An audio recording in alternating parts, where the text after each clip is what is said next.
Hi hello welcome to our channel. నేను మీ Gautami. So waxing అన్నది ఈ రోజుల్లో చాలా ఇంపార్టెంట్ అయిపోయింది. ముఖ్యంగా అమ్మాయిలకు వచ్చేసరికి మన చేతులు వ్యాక్సిన్ చేసుకుంటాం, కాళ్ళకి చేసుకుంటాం, ముఖ్యంగా ఫేస్కి కూడా చేసుకుంటూ ఉంటాం. చాలామందికి ఏంటంటే మనం చూస్తూ ఉంటాం బయట ఫేస్ మీద అన్వాంటెడ్ హెయిర్ అన్నది బాగా పెరిగిపోతూ ఉంటుంది. ఎక్కువగా మనకి అప్పర్ లిప్ మీద కావచ్చు, ఈ సైడ్స్ కావచ్చు, అండ్ కొంతమంది బుగ్గల మీద ఉంటుంది, కొంతమంది ఉదర మీద ఉంటుంది. ఈ హెయిర్ వల్ల మనం చాలా డిస్కంఫర్ట్ ఫీల్ అవుతూ ఉంటాం అనమాట. రెడీ అవ్వడానికి కానీ, లేకపోతే బయటికి వెళ్ళడానికి కానీ, లేకపోతే మన ఫేస్ చూపించుకోవడానికి కానీ చాలా డిస్కంఫర్ట్ గా ఫీల్ అవుతూ ఉంటాం కదా. సో అందుకని ఈ రోజు ఒక మంచి టిప్ తో మీ ముందుకైతే వచ్చేసాను. ఈ వ్యాక్సిన్ కోసం మనం ఇంట్లోనే తయారు చేసుకొని ఇంట్లోనే ఈ అన్వాంటెడ్ హెయిర్ అనేది మనం రిమూవ్ చేసుకోవచ్చు అనమాట. మనం పార్లర్స్ కి వెళ్ళాల్సిన అవసరం లేదు, డబ్బులు కూడా ఖర్చు చేయాల్సిన అవసరం లేదు.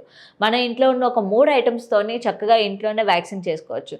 అయితే ఇది ఫేస్ కైనా చేతికి కూడా చేసుకోవచ్చా అని అంటే యూ కెన్ అనమాట. మీరు చేతికి కూడా యూజ్ చేయాలనుకుంటే యూజ్ చేసుకోవచ్చు. అయితే బేసిక్గా మనకి ఫేస్ గురించి మాట్లాడుతున్నాం కాబట్టి ఫేస్కి యూజ్ చేసుకుంటే ఇంకా మంచిది. అయితే ఇంతకీ ఆ ప్రోడక్ట్స్ ఏంటో కూడా చెప్తాను. 3 ప్రోడక్ట్స్ అనేవి మీరు తీసుకోండి. ఒకటి బియ్యం పిండి, ఇంకొకటి షుగర్, ఇంకొకటి లెమన్. సో ఈ 3 ప్రోడక్ట్స్ ఏవైతే ఉన్నాయో ఒక బౌల్లోకి తీసుకోండి. ముందుగా ఒక టేబుల్ స్పూన్ బియ్యం పిండి వేసుకోండి. బియ్యం పిండి కూడా కొంచెం మెత్తగా ఉండేటట్టు చూసుకోండి. సో దాని తర్వాత షుగర్ యాడ్ చేసుకోండి. కొంచెం షుగర్ కూడా ఏంటంటే మనకి మరీ ఏమంటారు, షుగర్ మనకి కొంచెం బద్దలా దొరుకుతూ ఉంటాయి కదా, పెద్ద పెద్ద షుగరు, అది యూజ్ చేసుకుంటే మంచిది. మనకి ఏంటంటే ఈ మసాజ్ చేసేటప్పుడు మనకి అది ఒక స్క్రబ్ లాగా యూజ్ అవుతూ ఉంటుంది. తర్వాత లెమన్, సో ఒక చెక్క కట్ చేసుకొని పిండుకోండి. ఈ 3 కూడా కలిపి ఒక పేస్ట్ లాగా మనకి రెడీ అవుతుంది. ఈ షుగర్ అనేది బాగా మెల్ట్ అయిపోవాలన్నమాట. మెల్ట్ అయిపోయి మంచిగా ఒక మంచి పేస్ట్ లాగా మనకు వస్తుంది. అయితే ఈ యొక్క పేస్ట్ ఏదైతే ఉందో మీకు అన్వాంటెడ్ హెయిర్ ఉన్న ప్రతి చోట కూడా అప్లై చేసుకోండి. మీ ఫేస్ అంతా కూడా అప్లై చేసుకున్న తర్వాత ఇంతకుముందు నేను మీకు ఒక విషయం చెప్పడం మర్చిపోయాను. ఈ యొక్క పేస్ట్ని మీరు తయారు చేస్తారు కదా, తయారు చేసుకున్నప్పుడు కోకోనట్ ఆయిల్ని ఒక 2 to 3 డ్రాప్స్ వేసుకోండి. సో దీనివల్ల ఏంటంటే ఆ స్మూత్నెస్ ఇస్తుంది మనకి ఆ యొక్క ఫేస్కి. సో మంచిగా కలుపుకొని ఈ యొక్క పేస్ట్ ఏదైతే ఉందో ఫేస్కి అప్లై చేసుకోండి. అన్వాంటెడ్ హెయిర్ ఉన్న ప్రతి చోట కూడా అప్లై చేసుకోండి. అప్లై చేసుకొని బాగా ఆరిన తర్వాత మీరు కడగకుండా మీరు ఏంటంటే ఇలా రుద్దుకోవాలన్నమాట. అది మనకి పిండిలాగా పొడిలాగా రాలిపోవాలి. ఓకేనా? చక్కగా ఇలాగా క్లాక్ వైజ్ డైరెక్షన్లోని, నెక్స్ట్ యాంటీ క్లాక్ వైజ్ డైరెక్షన్లోని మంచిగా ఇలాగా రబ్ చేసుకోవాలన్నమాట. రబ్ చేసుకుంటే ఆ యొక్క పిండి అన్నది మనకి పౌడర్ లాగా పడిపోతూ ఉంటుంది. నలుగు మీ అందరికీ ఐడియా ఉంటుంది కదా, మనం నలుగు పెట్టుకుంటూ ఉంటాం, శనగపిండి నలుగు. అది మనం రబ్ చేస్తే ఎలా మనకి పొడిలాగా రాలిపోతూ ఉంటుంది. సో అలాగే ఇది కూడా రాలిపోవాలన్నమాట. మంచిగా ఇలా రబ్ చేస్తున్నప్పుడే మీకు ఏంటంటే ఈ అన్వాంటెడ్ హెయిర్ ఏదైతే ఉందో అది వచ్చేస్తుంది అనమాట.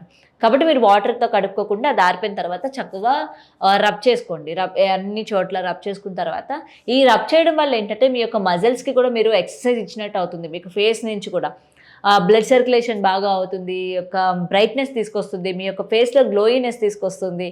ఈ లెమన్ అది యూజ్ చేయడం వల్ల ఈ కలర్ ఇంప్రూవ్మెంట్ అన్నది కూడా మనకు కనిపిస్తుంది అనమాట. సో ఈ యొక్క టిప్ని ఏంటంటే మీరు వీక్లీ 2 times మంచిగా యూజ్ చేయండి. మీ ఫేస్ మీద ఎక్కడ అన్వాంటెడ్ హెయిర్ ఉన్నా సరే డెఫినెట్గా రిమూవ్ అయిపోతుంది. సో అది మొత్తం రిమూవ్ చేసిన తర్వాత అప్పుడు మీరు చల్లటి నీళ్ళతోనే మంచిగా ఫేస్ వాష్ చేసుకొని మంచిగా క్లాత్తో తుడిచేసుకొని ఏదైనా మీ దగ్గర ఒక మాయిశ్చరైజర్ ఏదైతే మాయిశ్చరైజర్ ఉంటుందో అది చక్కగా అప్లై చేసుకోండి. దీని తర్వాత అంటే మనకి బియ్యపిండి యూజ్ చేసాం కదా, స్కిన్ అనేది కొంచెం డ్రైగా కొంతమందికి అయిపోతూ ఉంటుంది. సో దానివల్ల ఏంటంటే కొంచెం మళ్ళీ మీరు డ్రైనెస్ అనేది ఇష్టపడకపోవచ్చు. సో దానివల్ల ఏంటంటే మీరు కోకోనట్ ఆయిల్ కానీ, లేకపోతే ఎనీ మాయిశ్చరైజర్ కానీ చక్కగా మళ్ళీ మీరు రాసుకోండి. మీ ఫేస్ అనేది చాలా బాగా కనిపిస్తుంది. ఈ అన్వాంటెడ్ హెయిర్ అనేది కూడా రిమూవ్ అయిపోతుంది. మళ్ళీ కూడా వచ్చే ఛాన్సెస్ కూడా ఉండవు. సో డెఫినెట్గా వీక్లీ 2 times అనేది ఈ యొక్క రెమెడీని మీరు యూజ్ చేయండి. మీకు మంచి రిజల్ట్ అనేది కనిపిస్తుంది. సో మళ్ళీ నేను మీకు చెప్తున్నాను, ఏదైనా సరే మనం ఇంట్లోనే ఉండి ఎలా మనం దాన్ని అధిగమించుకోవాలి, ఎలా ఆ యొక్క ప్రాబ్లం నుంచి బయటికి రావాలని మనం ఇంట్లో ఉన్న వాటితోని సొల్యూషన్ వెతుక్కుంటే చాలా మంచిది. త్వరగా మనం ఏంటంటే బయట వాటికి అట్రాక్ట్ అవ్వకుండా, బయట వాటికి వెళ్ళిపోకుండా ఉంటే చాలా మంచిదన్నమాట. దీనివల్ల మనకి టైం సేవ్ అవుతుంది, మనీ సేవ్ అవుతుంది, సైడ్ ఎఫెక్ట్స్ వచ్చే ఛాన్సెస్ తగ్గుతాయి. సో ఇటువంటి వాటి అన్ని బెనిఫిట్స్ కూడా మనం పొందొచ్చు.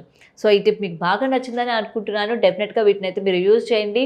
సో మరిన్ని టిప్స్ కోసం చూస్తూనే ఉండండి today tomorrow channel. Thanks for watching.